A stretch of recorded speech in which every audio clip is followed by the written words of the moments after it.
You've probably heard this before. A married couple can have nearly $97,000 in investment gains and pay zero federal tax. That number, $96,700, is real. It's in the 2026 tax code. And a lot of financial content is built around it. But here's what almost nobody mentions when they explain that strategy. If you're receiving Social Security, and 85% of retirees do, that bracket is already partly filled before you sell a single share.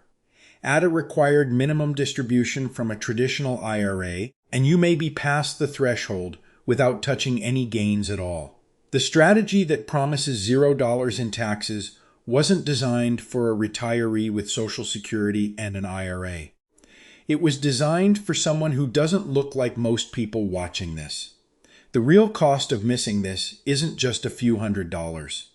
For some couples, it's $15,000 to $25,000 per year in unnecessary taxes and lost health insurance subsidies, year after year.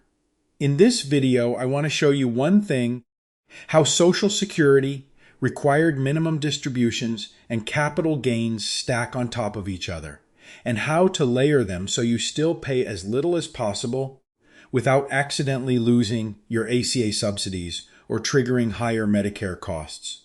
This isn't about a loophole. It's about understanding exactly where your income sits, so you stop making moves based on a number that was never meant for your situation. Let's start with why the $0 tax strategy breaks down for most retirees, and what's actually happening inside the bracket. The 0% long-term capital gains rate is not a trick. It's a real part of the tax code. For a married couple filing jointly in 2026, as long as your taxable income stays below $96,950, any long-term investment gains you realize, stocks, funds, real estate, get taxed at 0% federally. That's a big number. $96,950 in taxable income. So people hear that and think, I just need to keep my income below that line, and I pay nothing on my gains. Straightforward enough. The problem starts the moment you factor in how taxable income actually gets calculated, and what's already sitting inside that bracket before you touch a single share. Start with the standard deduction. For a married couple in 2026, that's $32,900. So your gross income can actually be up to $129,850 before your taxable income hits $96,950. That sounds like a lot of room. Now bring in Social Security. According to the Social Security Administration, 85% of retirees over 65 receive benefits. The average couple collects around $3,000 per month, roughly $36,000 a year. Here's what most people don't realize. Social Security income isn't simply excluded from your taxes. Whether it gets taxed depends on what the IRS calls your provisional income, essentially your other income added to half your Social Security benefit. Once that combined figure exceeds $44,000 for a married couple, up to 85% of your Social Security becomes taxable. So for a couple bringing in $36,000 in Social Security, 85%, about $30,600, can be pulled into taxable income. That alone eats through roughly $30,000 of that $96,950 ceiling, and you haven't received a single dollar from your IRA yet. Now add a required minimum distribution. If you turn 73 or older and have a traditional IRA or 401k, the IRS requires you to withdraw a minimum amount each year. A $500,000 IRA at age 73 produces an RMD somewhere around $18,000 to $19,000 depending on the divisor. That's ordinary income added on top. Let's run the actual numbers. Take a couple with $40,000 in Social Security, 85% taxable, so $34,000 counted. Add a $30,000 RMD from their IRA. Add $10,000 in interest and dividends. That's $74,000 in ordinary income before they look at a single gain. After the $32,900 standard deduction, their taxable income is $41,100. The room left in the 0% bracket? About $55,850. If they try to harvest $50,000 in gains, they stay under the $96,950 ceiling, but their taxable income becomes $91,100. That looks fine on paper, but the calculation most people miss is that gains are also part of your modified adjusted gross income. And that's what determines your ACA subsidy eligibility and your Medicare Part B costs. We'll come back to both of those. But here's the simpler scenario that trips people up most often. Push that gain to $60,000 instead of $50,000. Their taxable income hits $101,100. That $4,050 over the ceiling gets taxed at 15%. Not catastrophic, but nobody planned for it. They were told it was $0. The strategy didn't fail because the tax code changed. It failed because the example used to explain it assumed a retiree with no Social Security and no IRA. If you're reading this thinking you've been doing everything right, you probably have been. The issue isn't your decisions. The advice itself was built for a narrower situation than the one most people are actually in. About 85% of retirees have Social Security. Most people who save through work have a traditional IRA or 401k. So the $0 strategy was designed for no benefits, no RMDs, living purely off a taxable brokerage that describes a small portion of people who retired early with high net worth and unusual planning. Not the average person at 62 or 65. You're not doing anything wrong. The incomplete advice is the problem, not your finances.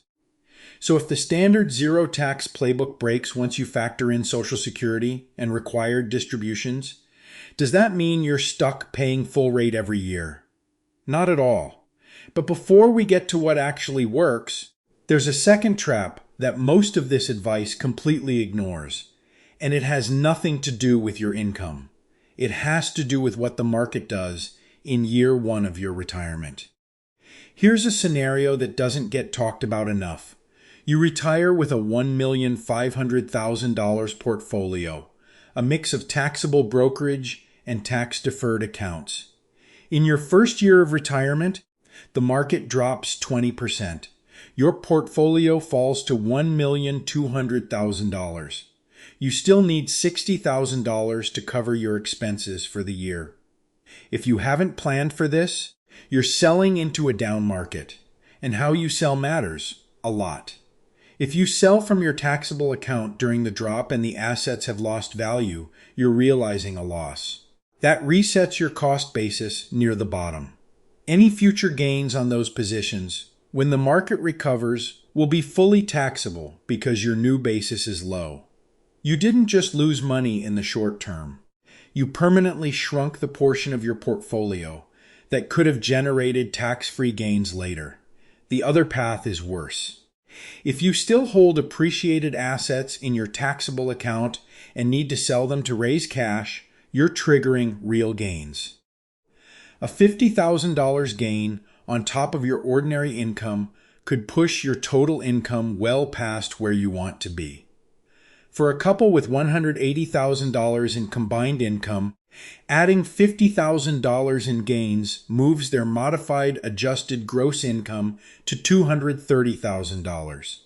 That's above the $218,000 IRMAA threshold for 2026. IRMAA, the income-related adjustment to Medicare premiums, adds a surcharge on top of your standard Part B and Part D costs. At that first tier, it runs roughly $2,100 per person per year. For a couple, that's $4,200 in extra Medicare costs added to every year going forward. Because IRMAA uses a 2-year look-back, the income event in 2026 affects your premiums in 2028. So one forced sell in a down year doesn't just cost you money now. It creates a Medicare tax that follows you for at least 2 years. The person who avoids this doesn't have a bigger portfolio or better investment picks. They just built a cash buffer before the market dropped, using their RMDs, interest income, or tax loss harvesting from earlier down years. So they didn't have to sell anything when prices fell. They held through the recovery and kept their gains sheltered. That's the difference between a plan that's mathematically correct in a spreadsheet and one that survives contact with reality. The tax strategy only works if you don't have to sell at the wrong time. And you can only avoid selling at the wrong time if you prepared a year or two in advance. This is the trap that bear market years expose. Not bad investing, not bad tax planning, just a missing buffer. And even if you do manage to get through a down year without selling, even if the market cooperates and you execute the strategy perfectly, there's still a third trap sitting in plain sight. One that shows up every single month on your health insurance bill years before you turn 65. The ACA cliff is one of the least understood costs in early retirement, and the strategy that's supposed to help you almost always triggers it. If you retire before 65 and you're buying health insurance through the ACA marketplace, there's a number you need to know: $81,760. That's the 400% federal poverty level for a couple in 2026. The income ceiling where premium tax credits phase out. Stay below it, and a couple can qualify for $15,000 to $25,000 in annual health insurance subsidies. Cross it by $1 and those subsidies disappear entirely. Not gradually, all at once. That's the ACA cliff. Here's where the standard tax strategy turns into a problem. ACA subsidies are calculated on your modified adjusted gross income, the same number that includes capital gains and Roth conversions. So the two actions most commonly recommended for reducing future taxes, harvesting gains and converting to Roth, are also the two actions most likely to push you over the ACA cliff. Let's put a number on it. A couple with $50,000 in ordinary income from Social Security and a small pension wants to convert $40,000 from a traditional IRA to a Roth IRA this year. That conversion counts as income. Their MAA becomes $90,000 above the $81,760 threshold. They lose their health insurance subsidy. If that subsidy was worth $18,000 this year, the conversion cost them $18,000 in lost coverage to save maybe $6,000 in future taxes. That's not a win. It's completely reasonable to feel frustrated by this. You did the responsible thing. You saved, you planned, you're trying to manage your taxes, and now the system seems to penalize you for it. But the system wasn't designed around early retirees with mixed income sources. It was built for people with steady wages. The cliffs that exist in the ACA are a side effect of that design, not a punishment for being thrifty. The fix isn't to stop doing Roth conversions or to avoid gains altogether. The fix is to know exactly where your dollar hits the cliff before you make the move. For a single retiree, the 400% FPL threshold is $60,840. That's a tighter window. A single person with $36,000 in Social Security, $30,600 taxable, who also takes an $18,000 RMD, is already at $48,600 in ordinary income. They have barely $12,000 in headroom before they lose their subsidy. Every dollar of Roth conversion or gain harvesting above that counts. The real issue isn't that these strategies don't work. They do work when they're sized correctly. Most of the advice skips that part. It sells the concept without giving you the math that bounds it to your situation. So if all three of these traps, the Social Security overlap, the market timing risk, and the ACA cliff, are real hazards in the standard approach, what actually holds up? That's where the three-layer framework comes in, and it's built around the income structure most retirees actually have. The three-layer approach I want to walk you through isn't about finding a loophole. It's about layering your income sources in the right order, given what the tax code actually rewards in 2026 and what it penalizes. Layer 1 is the senior deduction window. Under the One Big Beautiful Bill Act, which was signed into law in 2025, each spouse who is 65 or older gets an additional $6,000 standard deduction on top of the standard deduction that already exists.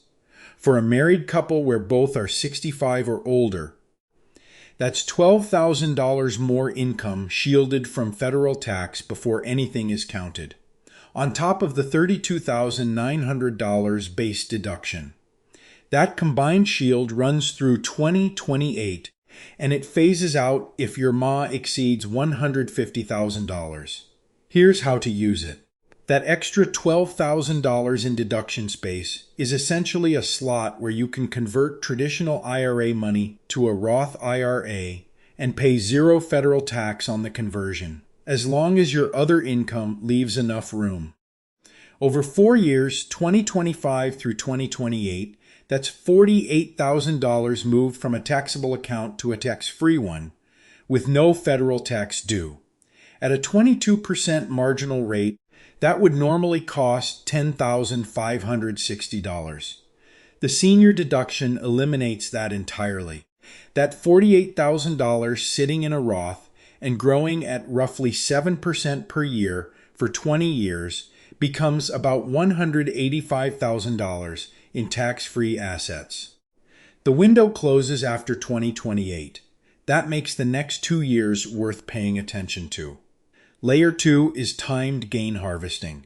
Instead of harvesting capital gains every year automatically, you only harvest in years when you have actual headroom. After your ordinary income from Social Security, RMDs, interest, and dividends is accounted for, and after you've checked both the ACA cliff and the IRMAA threshold. In some years, the room is large. In others, it's very small. The key is calculating before you sell, not after. I used to think that harvesting gains every single year was the right move, a kind of systematic tax management. Then I ran the numbers for someone with $30,000 in Social Security and a $20,000 RMD.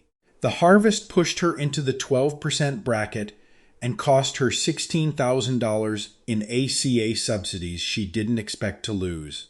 One calculation I skipped over turned a smart strategy into an expensive mistake. Checking the headroom first matters more than harvesting on schedule.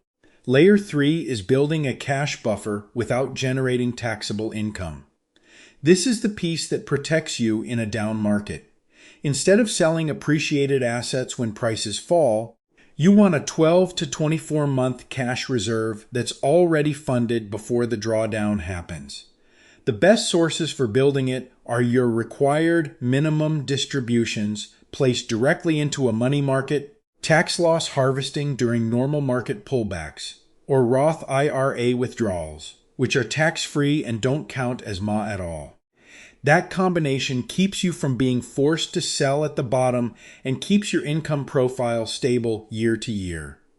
These three layers work together because they address three different risks at once. The ordinary income overlap with Social Security, the market timing risk during down years, and the cliff risks from ACA and IRMAA. Each layer handles one problem. Together, they give you the flexibility to actually use the 0% capital gains rate, instead of just knowing it exists. If you're a retiree with Social Security and a traditional IRA, and you want to stop worrying about whether you're paying more than you should, subscribe to the channel right now. I'll keep running these numbers in future videos for your exact situation, not the theoretical one. Now let me show you how this plays out step by step, with actual dollar figures for both married couples and single filers. The three-layer framework is only useful if you can apply it to your own numbers. So here's how to actually do that. 4 steps that translate the strategy into decisions you can make this year. Step 1. Know your 3 MAJE numbers. Before you make any move with your investments or retirement accounts, you need to know where you stand on 3 specific thresholds. First, your projected ordinary income. Everything coming in from Social Security, pensions, RMDs, interest, and dividends. Second, the ACA cliff for your household. $81,760 for a married couple, $60,840 for a single person. Third, the 0% capital gains ceiling after your standard deduction, $96,950 in taxable income for married filing jointly. These 3 numbers are the guardrails. Once you know them, every other decision becomes easier. Step 2.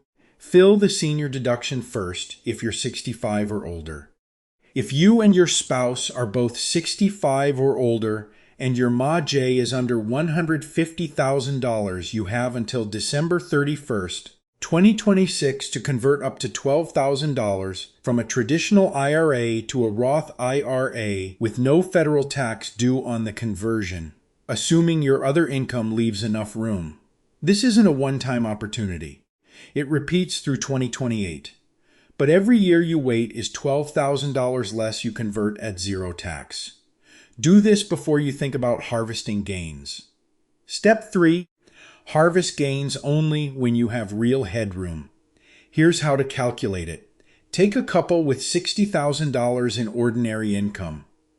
After the $32,900 standard deduction, their taxable income is $27,100. The room left in the 0% bracket is $96,950 minus $27,100, which equals $69,850.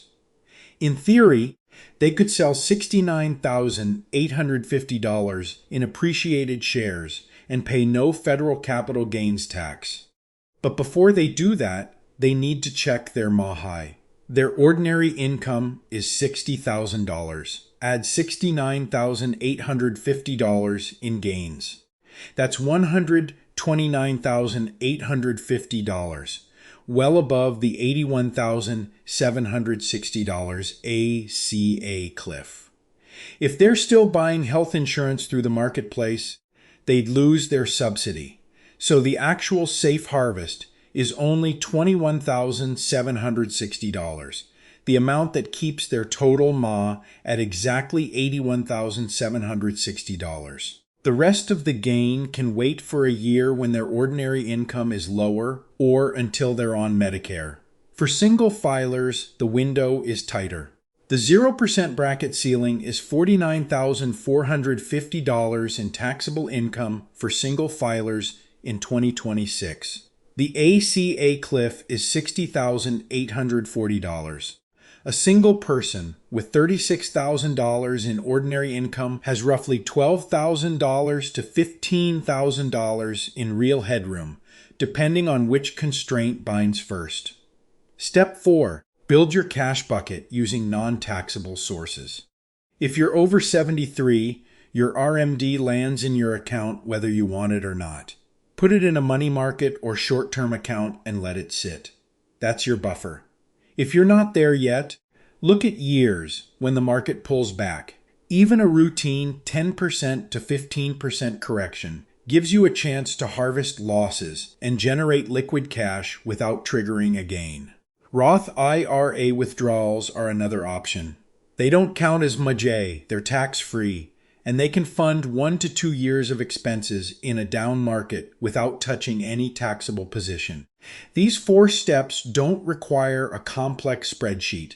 They require knowing your numbers at the start of each year and sequencing your withdrawals before you make them, not after.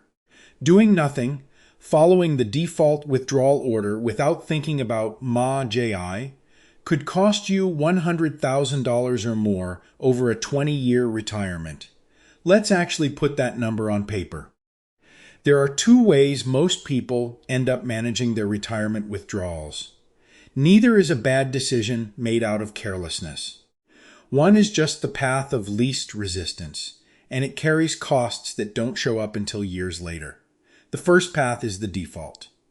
You follow the standard advice, spend from your taxable accounts first, then your traditional IRA or 401k, and leave your Roth for last. The logic sounds right. Defer taxes as long as possible. But in practice, this path leaves a large traditional IRA growing untouched until your required minimum distributions kick in at 73.